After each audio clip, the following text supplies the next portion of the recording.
welcome back to my channel, Live Again. Thank you so much for joining me. I'm so excited that you're here because that means that you are healing and gaining strength after the emotional, mental, and physical trauma of a narcissistic relationship.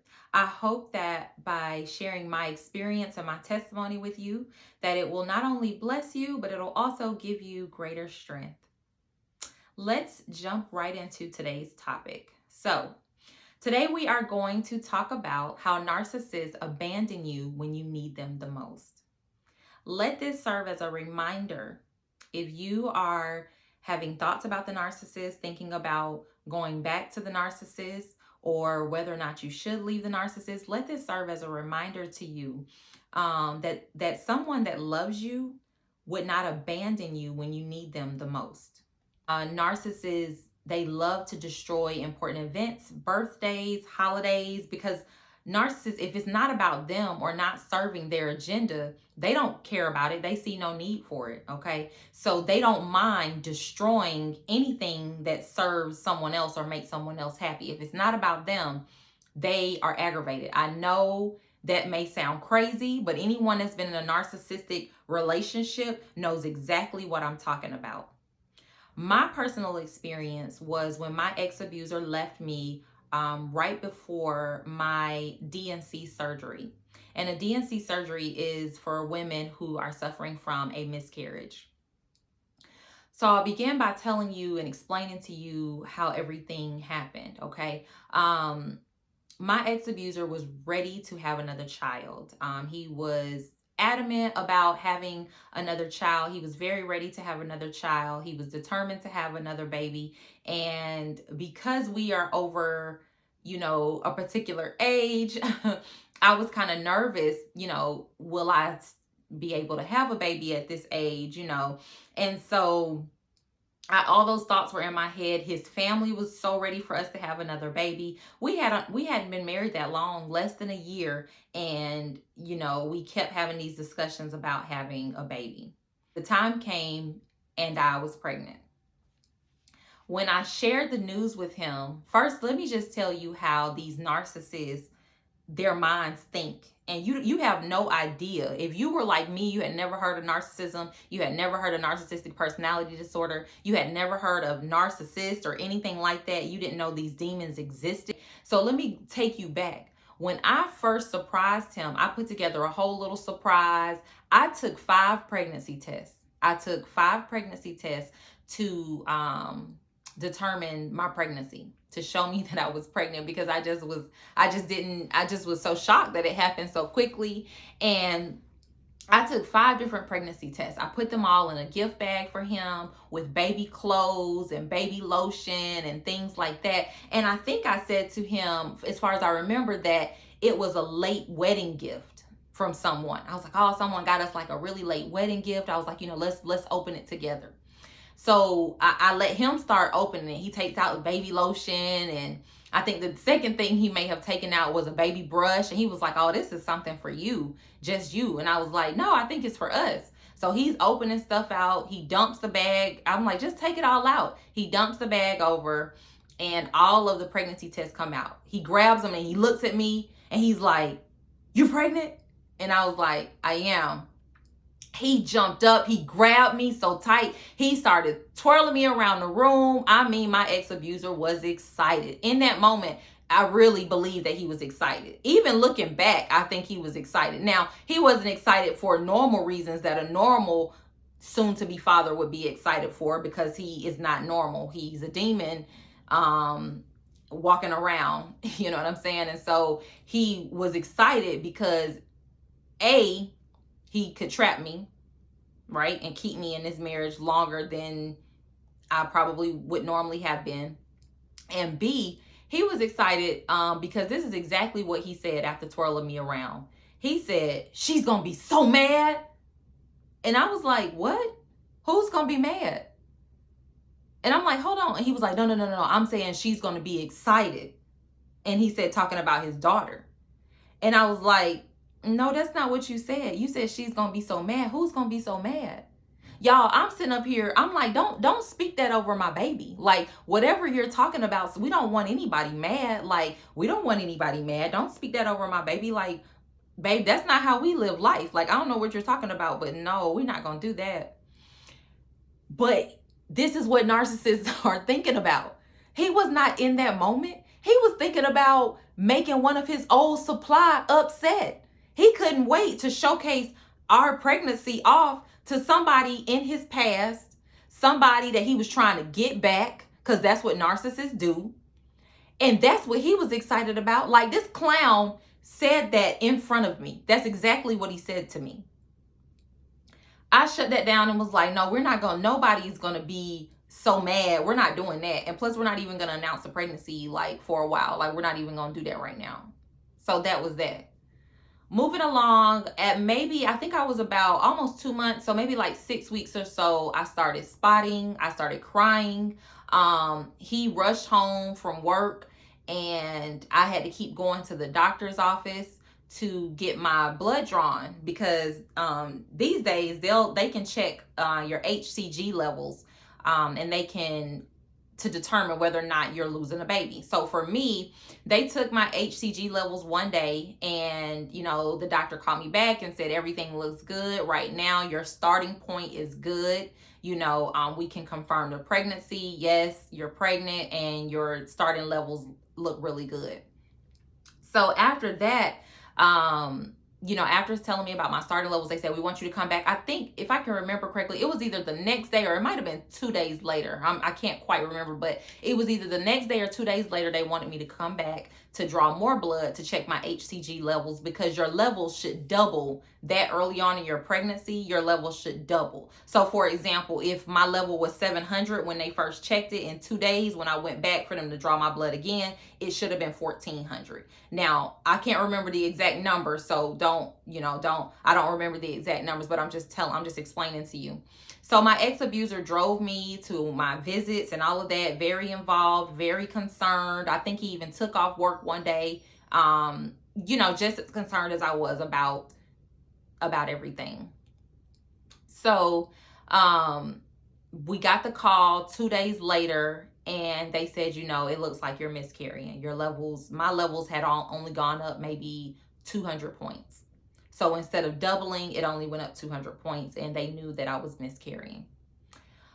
They wanted me to, I never fully miscarried. I just kept spotting. Like a week had gone by or so, and they were like, we're going to go ahead and bring you in for an ultrasound, with our technician. We're going to have a look around at everything. So they bring me in, and they take a look at everything. The doctor gives me a call the next day, or I think it was the weekend. So maybe it was like on a Monday, the doctor calls me back, and they're like, yeah, the nurse called me first. The nurse called me first, and she said, the technician thinks that you're having a molar pregnancy. A molar pregnancy can be cancerous. It's considered non-cancerous, but it can turn cancerous. It's when, I believe it's when the tissue and the things that would have become arms and things like that, everything is growing too fast. Okay. And so they believe that it was a molar pregnancy, and they were going to do a biopsy. And since they thought it was a molar pregnancy, they wanted me to have the DNC surgery. And so I was extremely nervous, and I was full of tears, because not only, if you've had a baby before, all my women out there, you're already emotional, you're sleepy. I had all the pregnancy symptoms still, even though I was losing this baby. I had all of the pregnancy symptoms. And so I'm emotional, I'm crying, I'm sensitive, I'm upset. And not only is it just a miscarriage, I have to have surgery. And on top of that, they think it's a molar pregnancy. So I have to have a biopsy done and all of that. So my ex-abuser is pretending, because narcissists, that's all they do, is wear a mask and pretend. Nothing is real about them.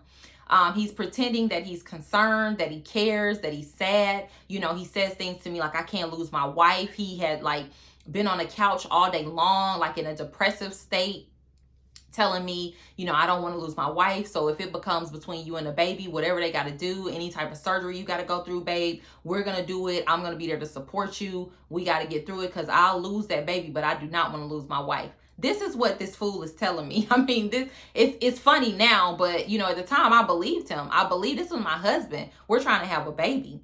And I believed him. At this time, though, I had already found out about his secret life. I had already found out about all the things that he was hiding from me and who he really was. But, you know, we were trying to work on our marriage. So there was a lot of stress going on, a lot going on in our marriage at that time. And anyone out there that has lost a baby before, you know just how traumatic that can be and painful and very sad. So even though I laugh about it today, it's because I have a better understanding of why everything happened, and because I know that God has greater plans for me. And so I don't want you to think that I'm taking this topic lightly. It's just that I can laugh now and smile now because I was saved, if that makes any sense. So anyway, you know, so it came time to have my surgery. And we got into a disagreement about one of his many lies. Narcissists are pathological liars. All they do is lie. Every word that comes out of their mouth is just a lie. And we were having a discussion about one of his many lies, or about a woman, you know, that maybe was on his phone or in his phone or said something, or I don't know. You know, we were having a discussion about something, and he left. The night before my miscarriage surgery, my ex-abuser left me. I kept calling his phone. He didn't answer. I was crying. I had no clue what was going on. I'm over here praying, and I'm thinking we're supposed to be praying together and, you know, believing God for the best. And he left me the night before my miscarriage surgery.